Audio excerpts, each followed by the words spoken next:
Welcome to The Vibrant Couple. My name is Valdo Lallemand. I'm a relationship coach. I created The Vibrant Couple to further my purpose of liberating love through connection and playfulness. This is our new series on emotional intelligence.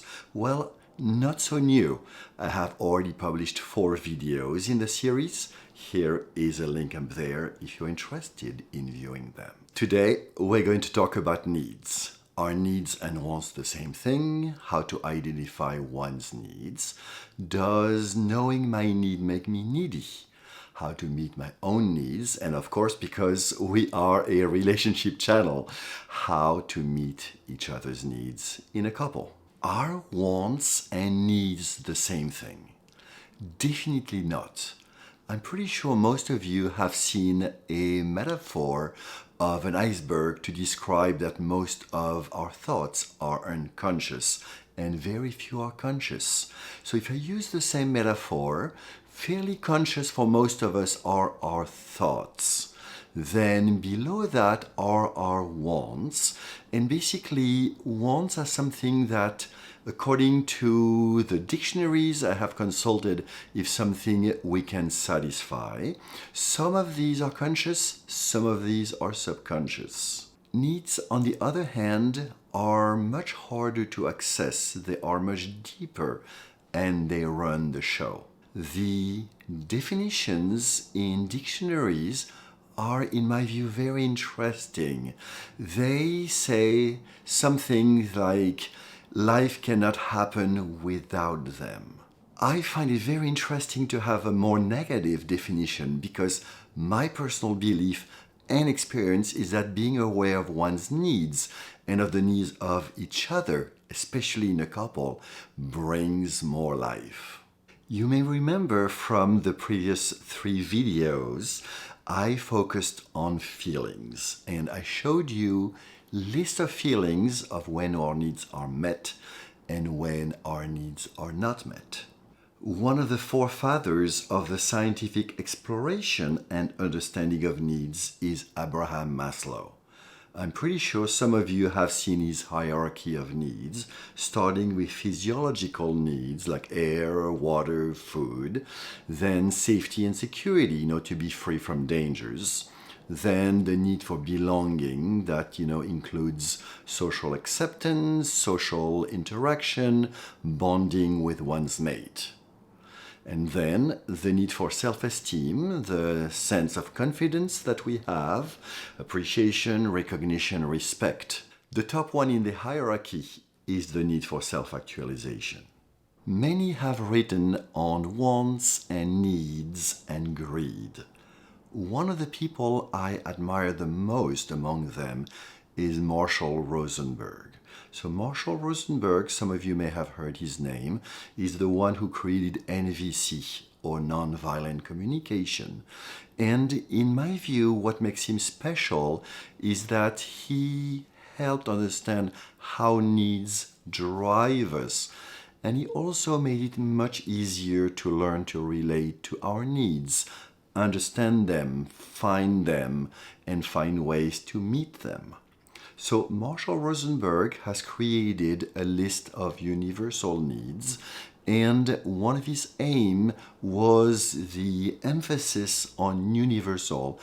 Everyone has the same needs, so that when we learn to relate with each other, we basically relate human to human with the same universal needs. I recently began collaborating with my friend Monique Steffens on our Relationship Tools series. I'm putting a tag up there if you're interested in that series.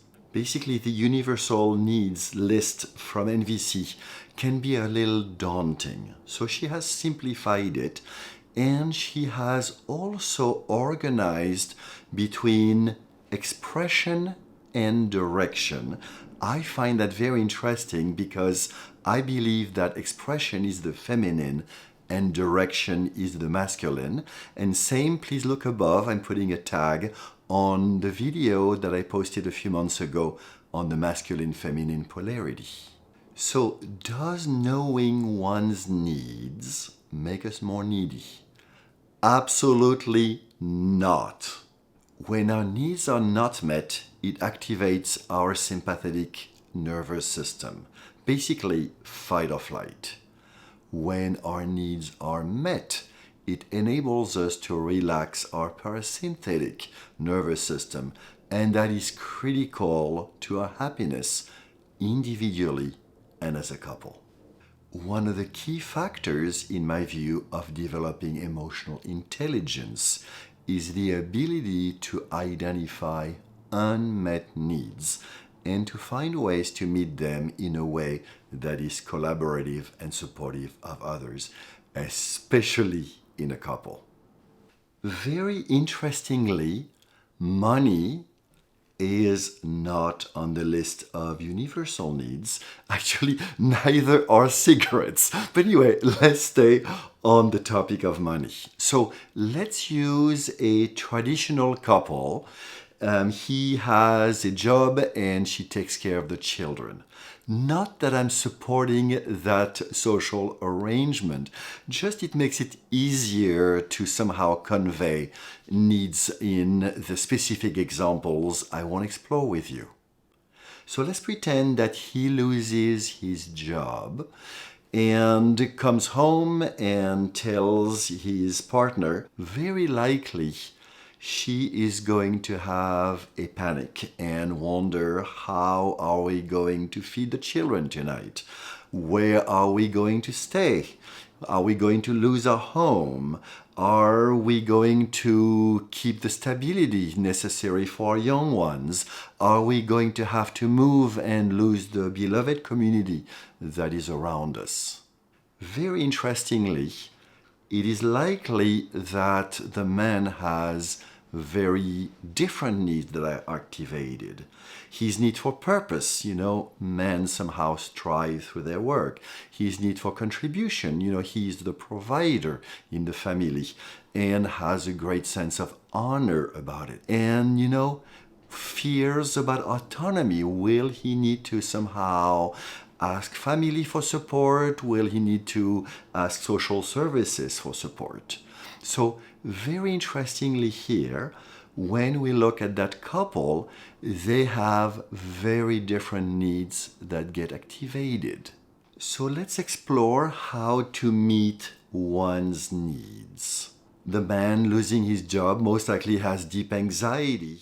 If that man has a good sense of his needs, he most likely has saved some money for rainy days, because providing and contributing to his family is so core that, when those things that do happen in life, like you have a car accident and you lose your car or you lose your job, then you are not on the street. So most likely that man has some savings, and most likely he has some sense that his sense of self-respect and honor would basically mean that he's not going to rob a bank or sell drugs. Something that other people may do if they are not so aware of their needs. That man likely would somehow calmly, or much more calmly, see the situation of losing his job, would be much more able to make a plan and basically come up to his wife with that plan and somehow saying, darling, let's not worry, we have a year of savings and I have already applications that I sent to 3 new companies. On her end, she may panic, and let's pretend that she does not know her needs well. And for the record, there is nothing that men or women know their needs more or less. This is a question of emotional intelligence for which gender has no impact on. So in that hypothesis of her having lesser understanding, deep knowledge of her needs, she may totally panic and say, darling, we need to sell the house so that we basically don't get in the street. At least we'll have some money and we can find something else. You can imagine that that couple is very likely going to clash. So I have taken the list of universal needs and I have renamed it Nurturing Each Other's Needs, specifically because I only work with couples. And down below, somehow where the heat touches the cauldron, I placed sense of identity.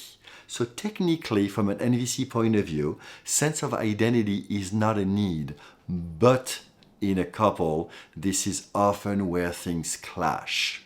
So just imagine he just lost his job.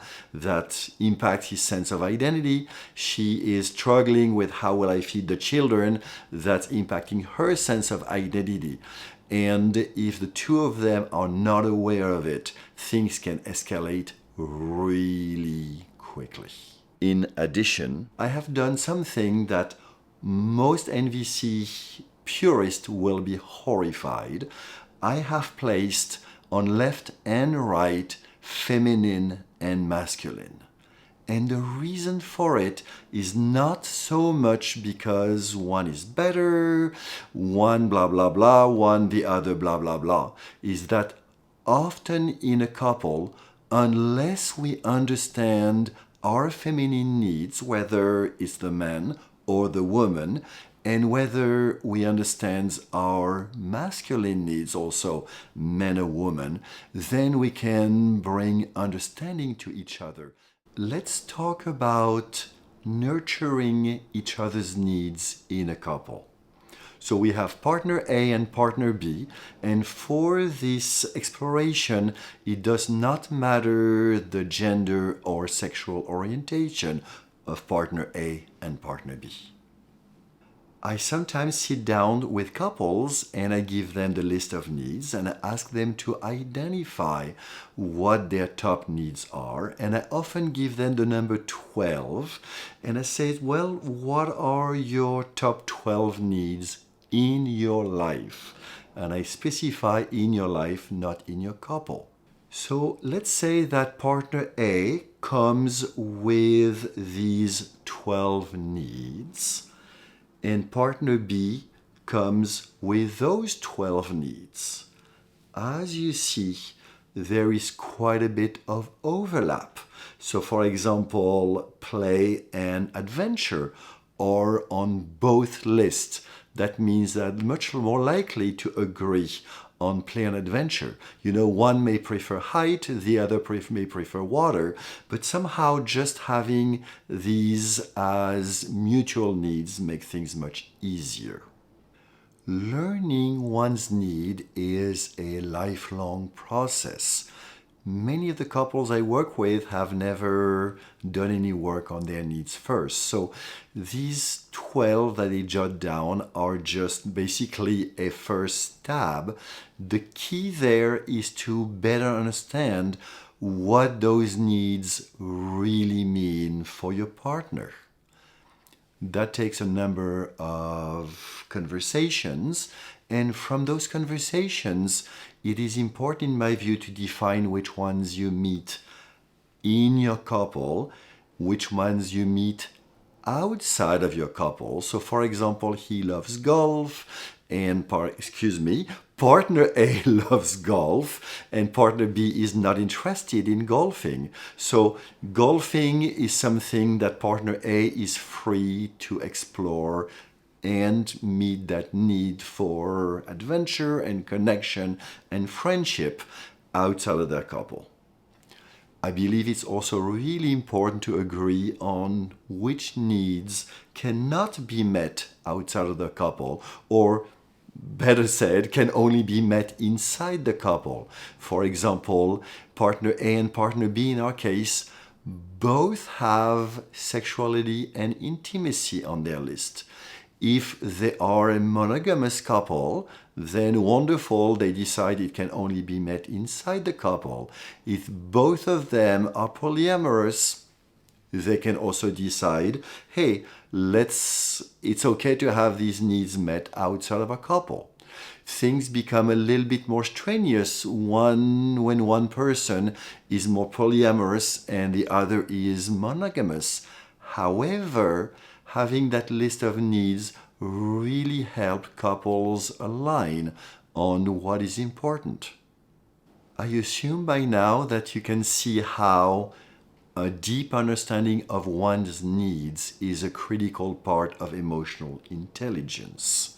So a couple important considerations here.